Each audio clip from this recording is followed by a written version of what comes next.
The Tatsilvan, the forest that hunts.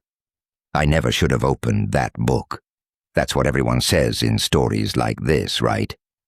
But this isn't just another story. This is a warning. It started when my grandmother died.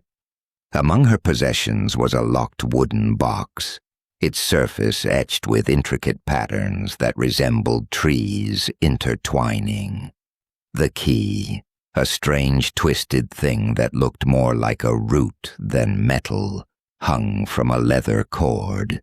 Wrapped around the box, inside, was a single book, bound in what appeared to be bark rather than leather. Its pages were made from some material I couldn't identify, not quite paper, not quite leaf, but something in between. The title, embossed in what looked like luminescent sap, read, "The Canticles of Root and Rune." Whispers of the Tatsilvan. My grandmother had never mentioned this book. She'd never spoken of anything called the Tatsilvan. But as I turned the brittle pages, I felt a strange familiarity, as if I'd been waiting my whole life to read these words.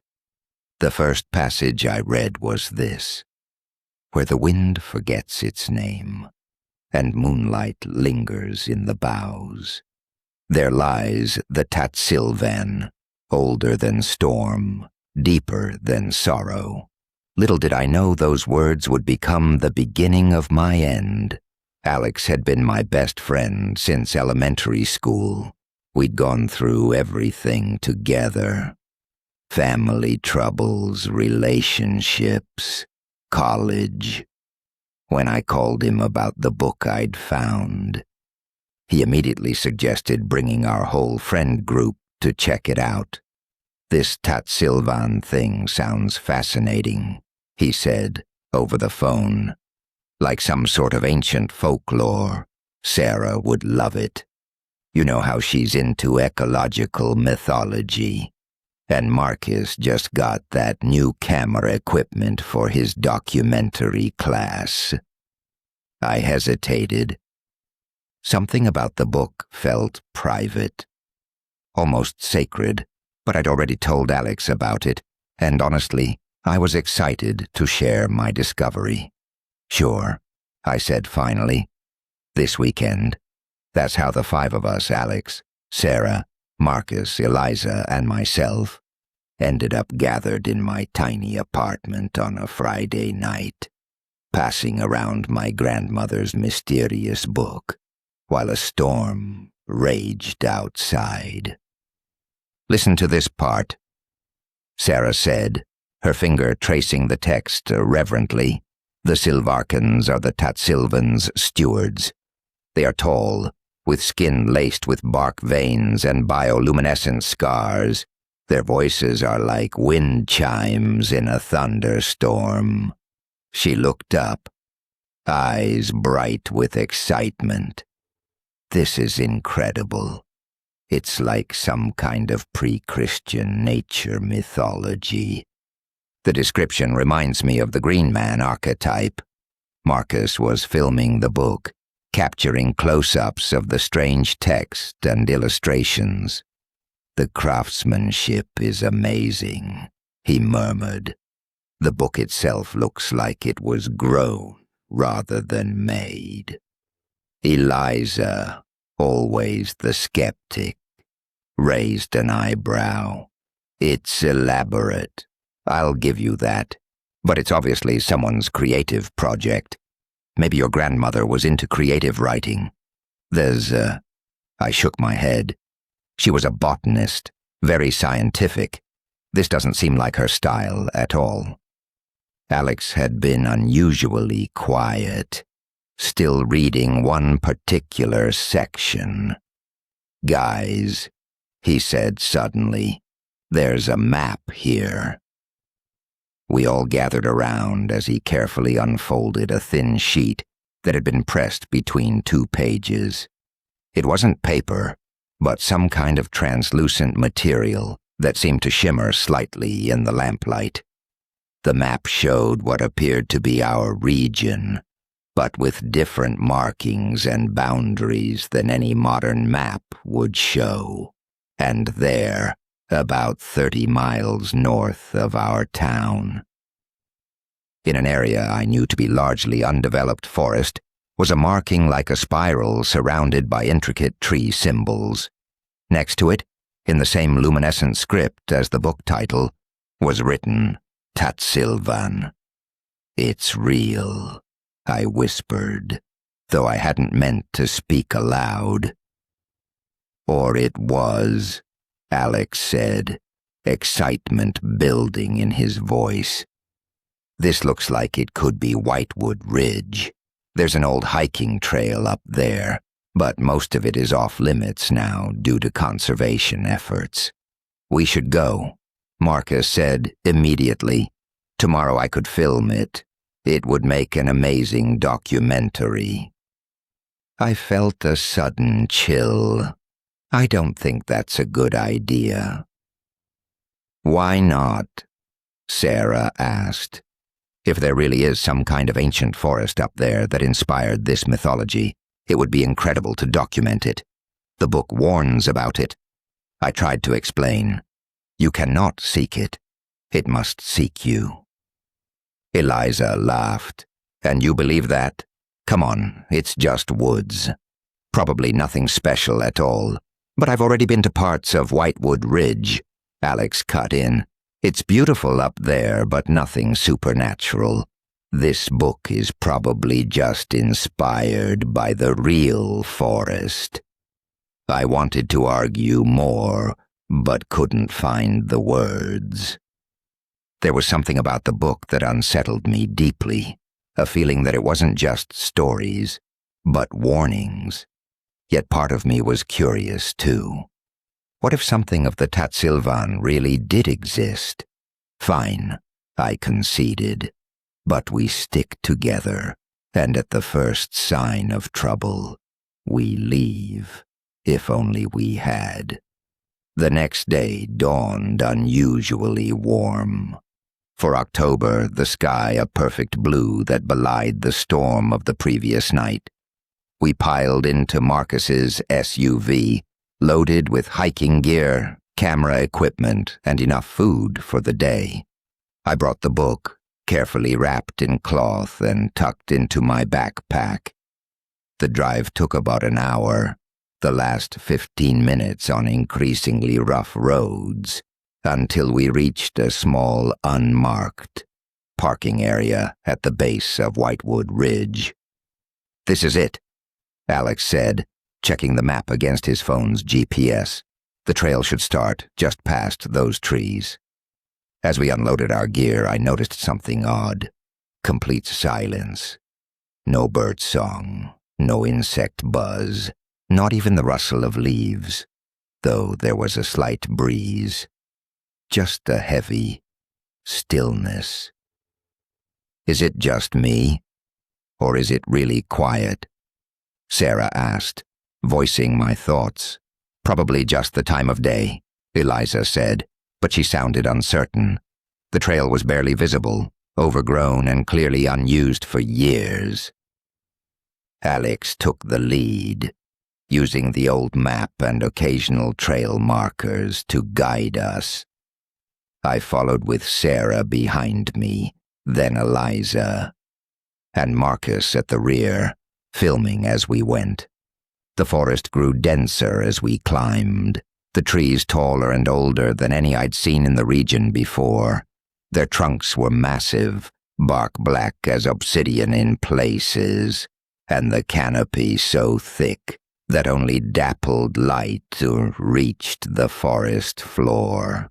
Moss covered everything in shades of emerald and jade, and strange fungi glowed with faint bioluminescence, even in daylight. "This isn't normal," Sarah whispered after we'd been hiking for nearly 2 hours. "These trees, they shouldn't be here. Not in this region. Some of them look like ancient growth forest species, but different somehow." I nodded, feeling both awe and increasing unease. The forest seemed to be watching us, the silence now punctuated only by our breathing and the occasional click of Marcus's camera. "Guys, check this out," Alex called from up ahead. He was standing before an enormous tree, easily 15 feet in diameter. Its bark was different from the others, textured with what looked like natural carvings, shaped that almost resembled letters in an unknown alphabet. "It looks like it has a writing on it," Sarah said, reaching out to touch the bark. "Don't." The warning escaped my lips before I could think. Everyone turned to look at me, surprised by my outburst. "Sorry," I mumbled. "It's just..." The book mentioned not to touch the elder trees without permission. Eliza rolled her eyes. Permission from whom? The forest fairies. But Sarah had already withdrawn her hand. "No, he's right. Indigenous cultures often have taboos about touching sacred trees. We should be respectful." Marcus had been filming the tree, slowly circling it. "Guys," he said suddenly, his voice tight, "there's something on the other side." We moved around the massive trunk to see what he had found.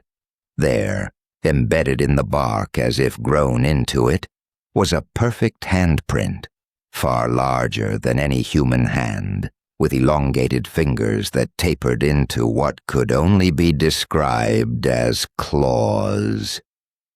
"That's not natural," Eliza said, her skepticism finally faltering. I opened my backpack and pulled out the book, turning to a page I had marked.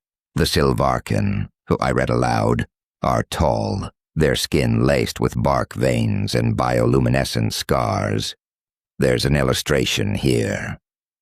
I held up the book, showing them a drawing of a towering figure, with exactly the kind of elongated hand we were seeing imprinted in the tree.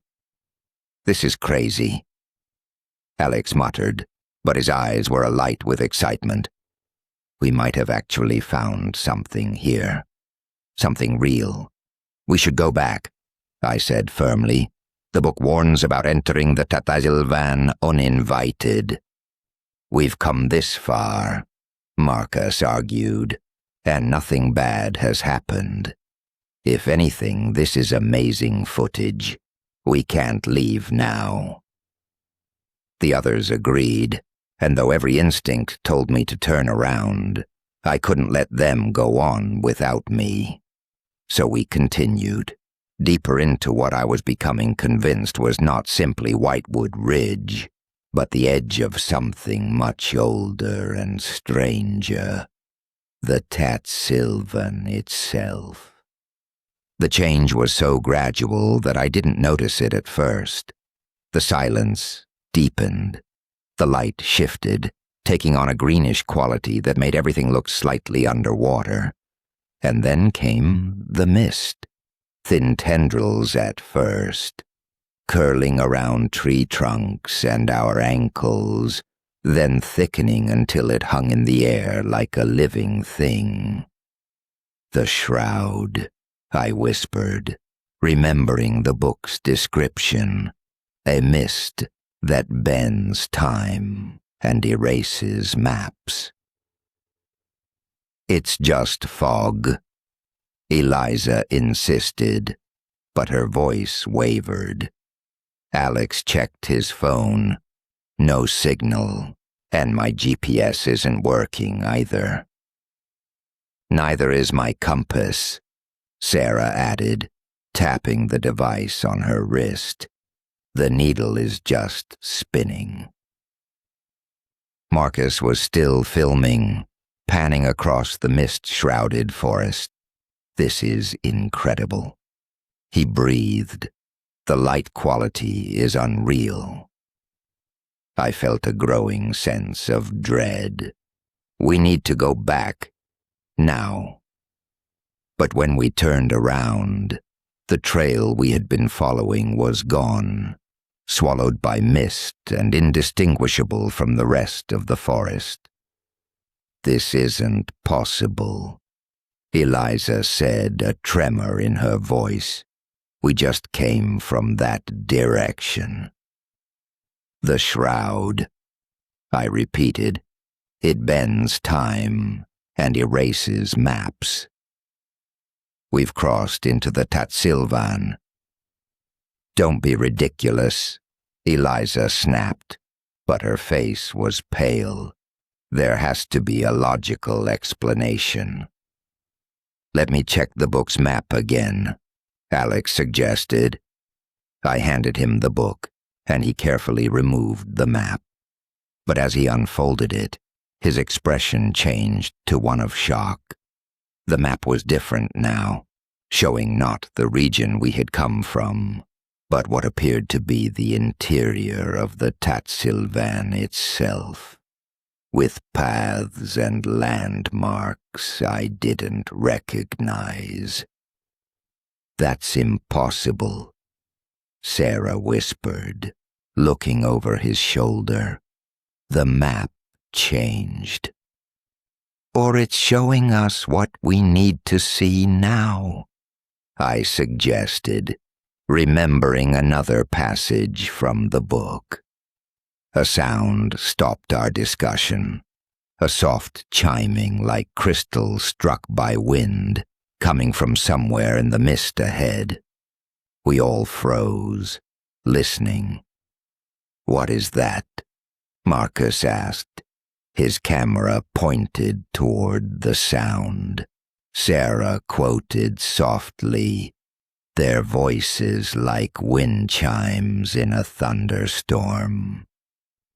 The chiming came again, louder this time, and accompanied by something else, a rhythm like footsteps, but wrong somehow, too light for their apparent heaviness, too deliberate for anything simply passing by. Something was approaching us through the mist. "We should hide," I suggested urgently. "Where?"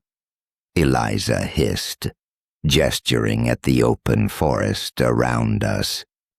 The mist parted, and we got our answer. A massive oak stood nearby, its trunk split open to reveal a hollow interior large enough for all of us. I was certain it hadn't been there moments before. "In there," Alex said, already moving toward the tree. "Quick!" We crowded into the hollow, pressing against the inside of the trunk. The wood felt warm, almost alive, pulsing gently against my back. Marcus continued filming through a small opening in the bark. The chiming grew louder, and then a figure emerged from the mist. It was tall, at least 8 feet, with a slender build that somehow conveyed both fragility and terrible strength.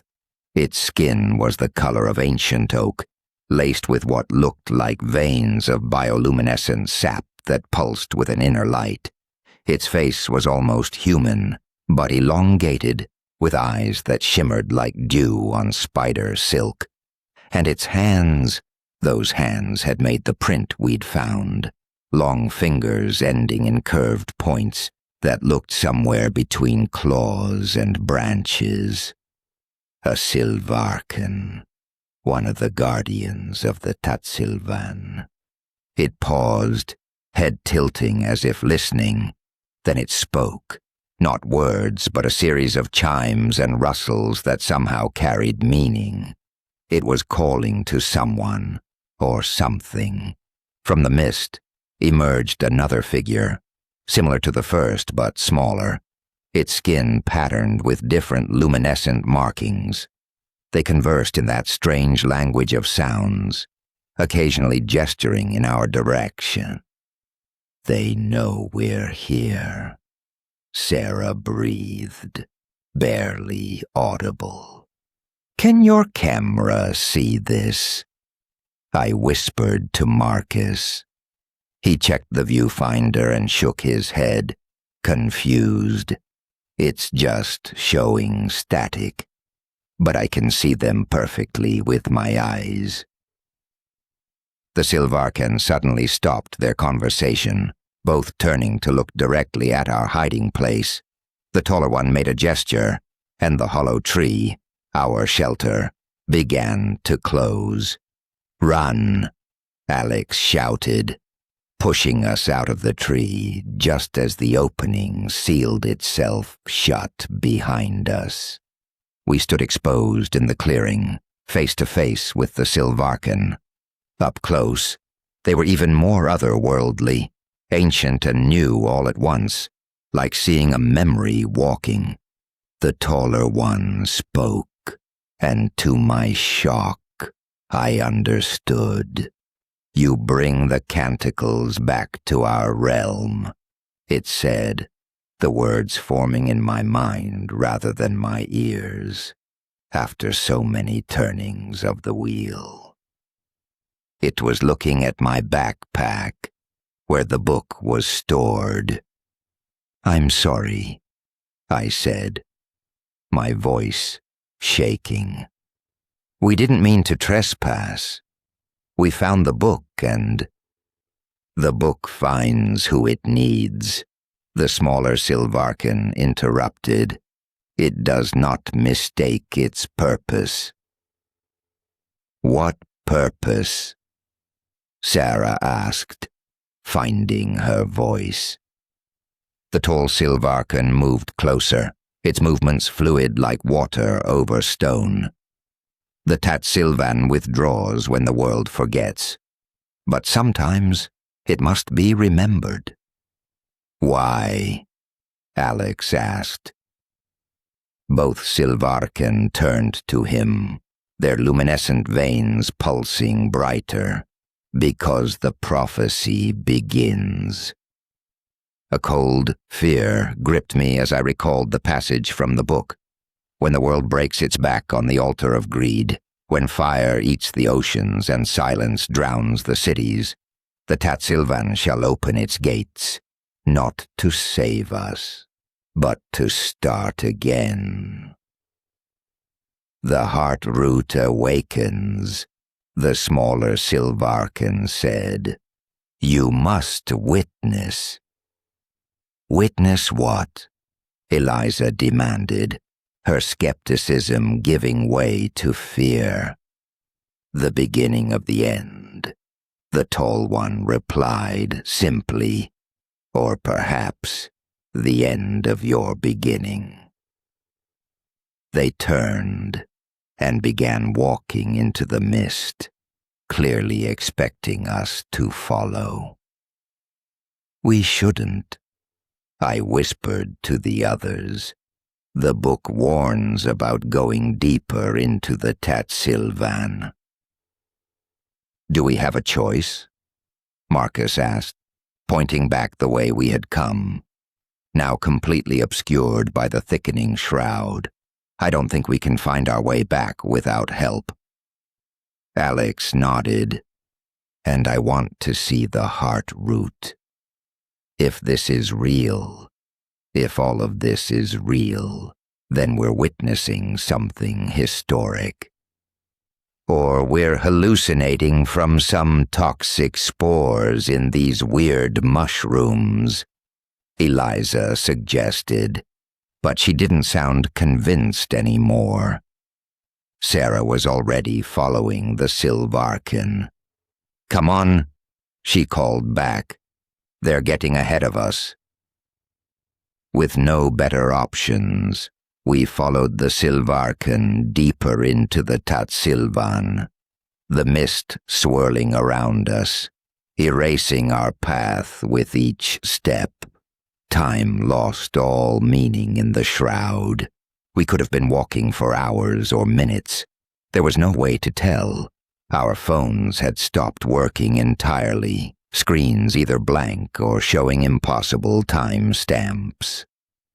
The forest around us grew stranger, the trees more ancient, twisted into shapes that defied natural growth patterns. Fungi grew in spiral colonies that pulsed with light when we passed. Flowers I'd never seen before bloomed and died in moments. Once, I saw what looked like a deer, but with too many legs and branches growing from its head that bore fruit. The Sylvarkin moved steadily ahead, occasionally pausing to ensure we still followed. They spoke to each other in their chiming language, sometimes gesturing at features of the forest I couldn't quite perceive, as if they were seeing layers of reality hidden from human eyes. "This can't be real," Eliza kept muttering, though her eyes were wide with wonder and fear.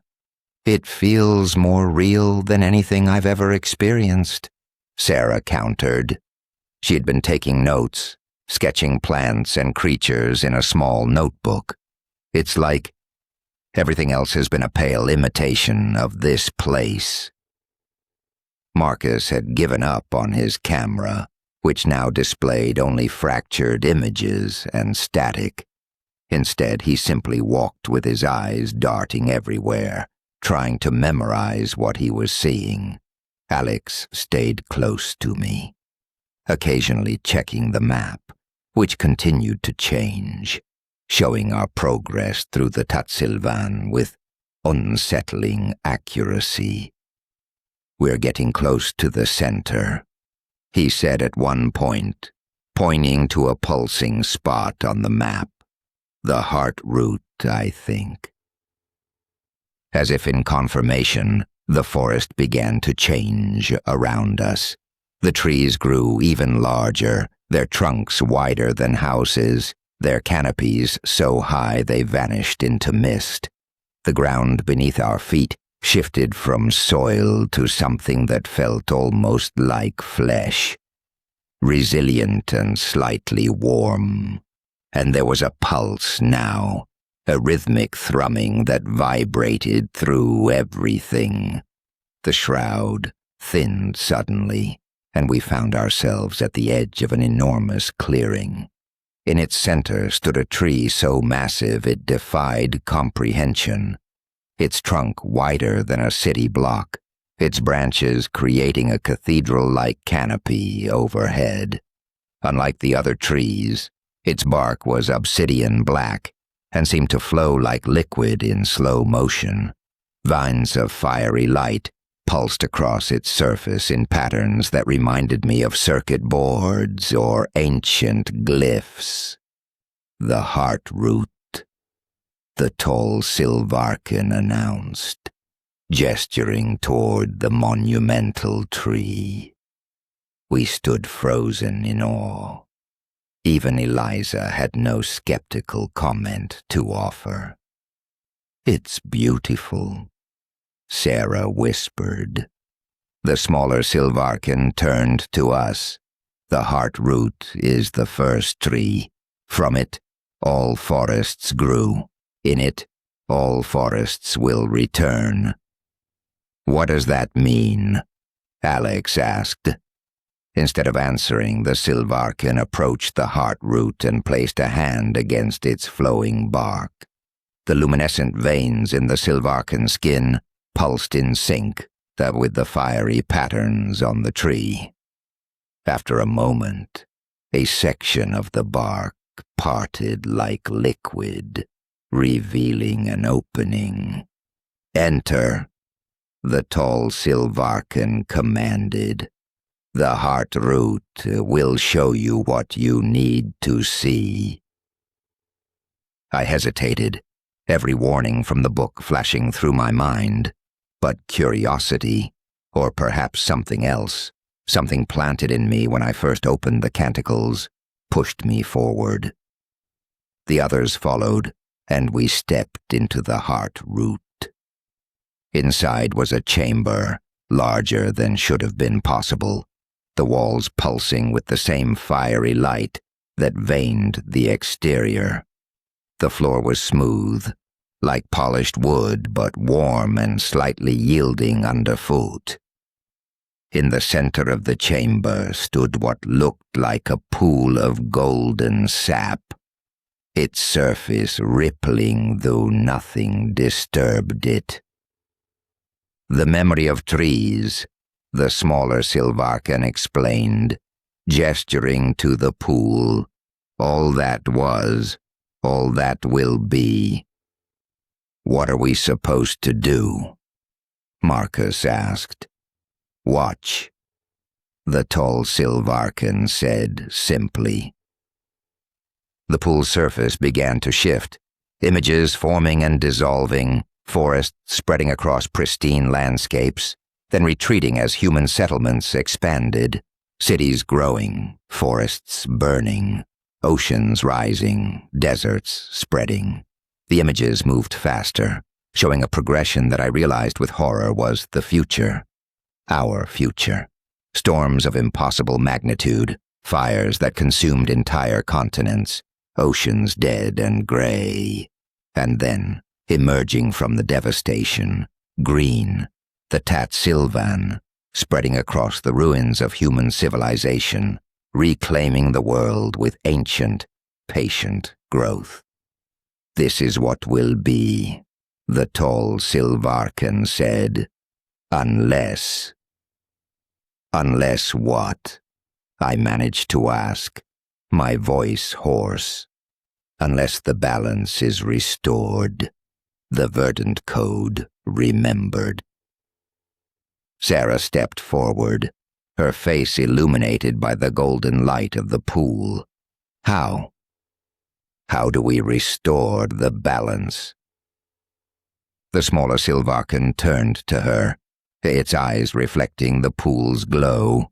One must remain. One must carry the memory. One must become the seed. A terrible understanding dawned on me. You want one of us to stay here, in the Tatsilvan. Both Sylvarkan nodded in unison. The forest remembers those who remember it. One must remain to forge the link, to carry human memory into tree memory, to bind the worlds that have grown apart. That's insane, Eliza burst out.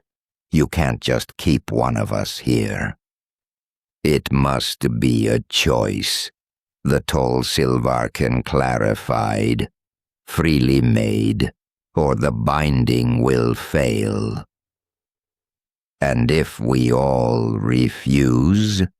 Alex asked, his voice steady despite the fear I could see in his eyes. The smaller Sylvarkan gestured to the pool where the images of destruction continued to play out. Then this path remains. The Tatsilvan will withdraw fully until the world of humans has passed. Then it will emerge again, to grow in the silence you leave behind. A heavy silence fell over our group. The implications were clear. One of us needed to stay behind as some kind of bridge between humanity and this ancient forest consciousness, or the apocalyptic future we had just witnessed would unfold. I'll do it, Sarah said suddenly. Sarah, no. Alex grabbed her arm. You can't. She turned to him, her face serene despite the tears in her eyes. I've spent my whole life studying ecosystems, trying to understand how humanity fits into the natural world.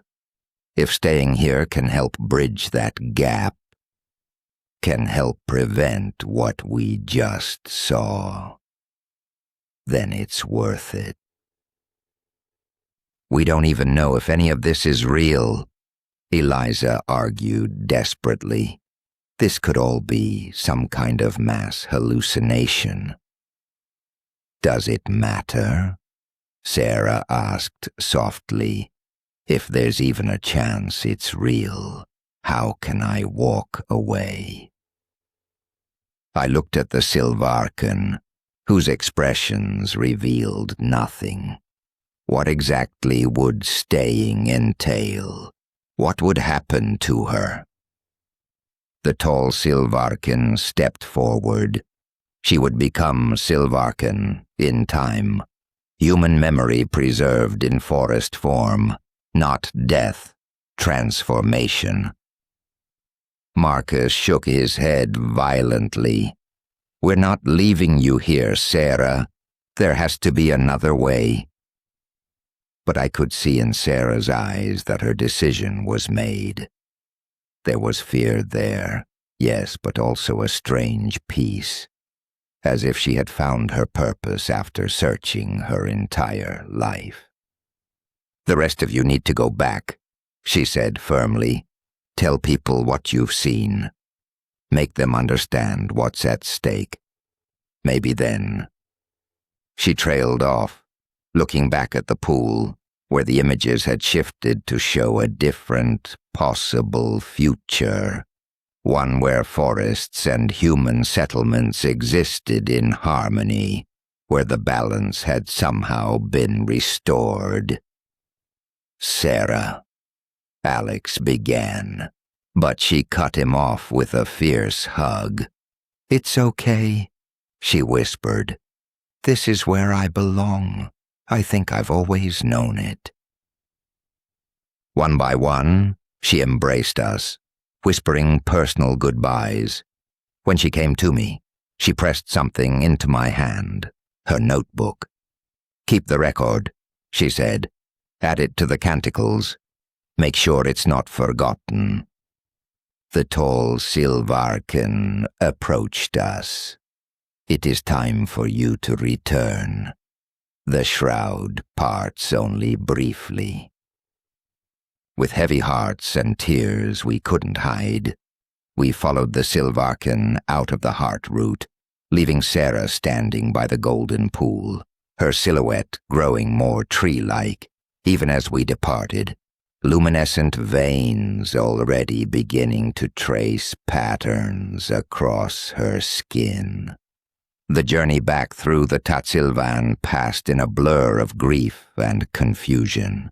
The Silvarken led us unerringly through the shroud, which seemed to part before them like water.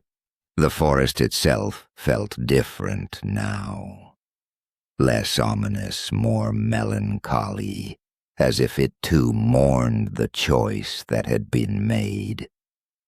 When we finally emerged from the mist, we found ourselves standing at the edge of a familiar parking lot, our starting point. Marcus's SUV sat exactly where we had left it, though covered in a fine layer of pollen that hadn't been there before. The Silvarken stopped at the forest's edge, unwilling or unable to step onto the pavement. The canticles remains with you, the tall one said, gesturing to my backpack. Add what you have witnessed. Pass it to those who must know. Will we ever see Sarah again? Alex asked, his voice breaking. The smaller Silvarken, who somehow seemed taller now, its features shifting subtly to incorporate something of Sarah's essence, replied, She sees you now, through new eyes, and she will watch over you as the Tatsilvan watches over all things. With that they stepped back into the forest and vanished, the mist closing behind them like a curtain. We stood there for a long moment, none of us quite ready to leave, to return to a world that would never make sense to us, in quite the same way again. Finally, Eliza broke the silence. "What day is it?" she asked, checking her phone, which had suddenly started working again. Her face paled. "That's not possible." "What?" Marcus asked, pulling out his own phone. "Oh my God." According to our devices, 3 weeks had passed since we entered the forest. 3 weeks. though it had felt like only hours. "The shroud," I whispered, remembering the book's warning. "A mist that bends time and erases maps." "No one will believe us," Alex said flatly, "about any of this." "They don't need to," I replied, thinking of Sarah's notebook in my pocket and the canticles in my bag. "Not yet, anyway, but they will need to, eventually." When we returned to civilization, we discovered that search parties had been looking for us, that we had been presumed dead after our prolonged disappearance. Explaining Sarah's absence was the hardest part. We couldn't tell the truth, so we created a story about a hiking accident, a fall that we couldn't recover her from. I'm not sure anyone fully believed us, but they had no better explanation.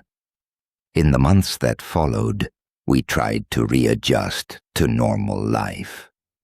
But how do you go back to ordinary concerns when you've seen what we saw, when you know what's coming?